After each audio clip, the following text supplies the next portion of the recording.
Oh my god, I wasn't recording that whole time. Are you freaking kidding me? Sorry.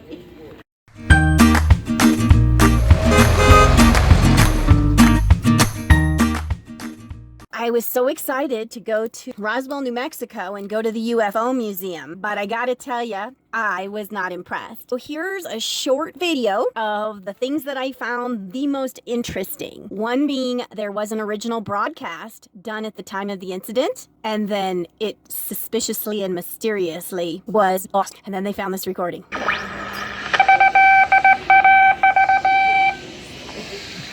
The American Broadcasting Company and affiliated stations present Headline Edition with Taylor Grant.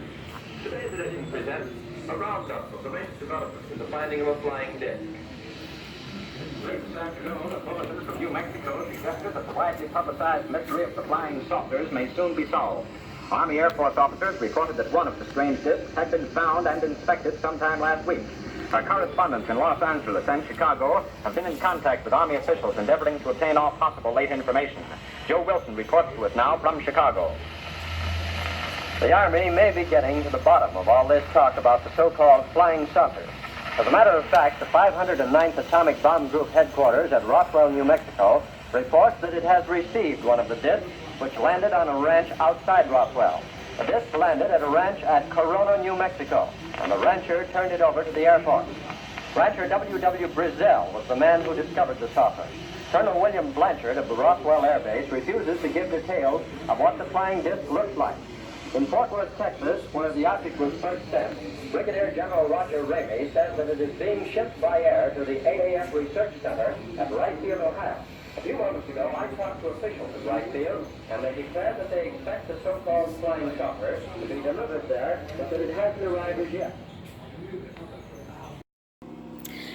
At 6:17 p.m., the Dallas, Texas Bureau of the FBI sends a teletype message to FBI Director J. Edgar Hoover informing him, hey, there's a typo, that according to the military, a balloon is responsible for the reports, but they refute this explanation due to private information they have received previously from Wright Field.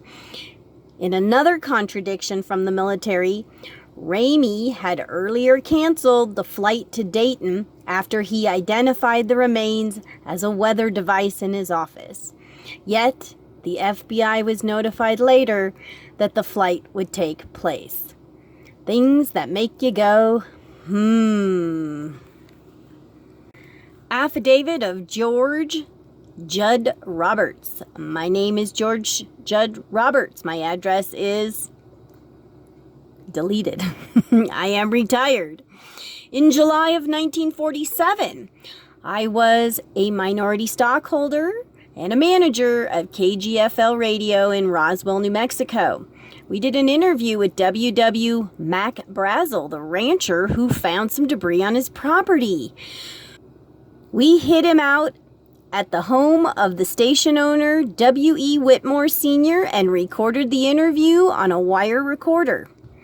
The next morning, I got a call from someone in Washington, D.C.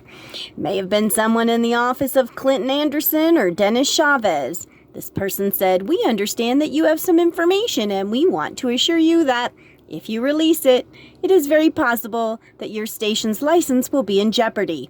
So we suggest that you do not do it." The person indicated that we might lose our license in as quickly as 3 days. I made the decision not to release the story. I made the attempt to go to the crash site to see it for myself, but I was turned back by a military person who said we were in a restricted area. At that time, there was quite a clamp on any discussion concerning this event. We just decided for Walter Halt's sake that we should sit tight and not say anything, even though in our own minds we had some question about the validity of a weather balloon explanation. Weather balloons were launched about a block from our station every day. We didn't accept the official explanation, but we had no evidence to the contrary. I have not been paid or given anything of value to make this statement, which is the truth to the best of my recollection. Signed, George Judd Roberts. 12:30 It says 91. Affidavit of Lydia Sleppy. My name is Lydia Sleppy. Address is deleted. I am retired. In July 1947, I was working at KOAT Radio in Albuquerque, New Mexico. My duties included operating the teletype machine, which received and allowed the operator to send news to the network.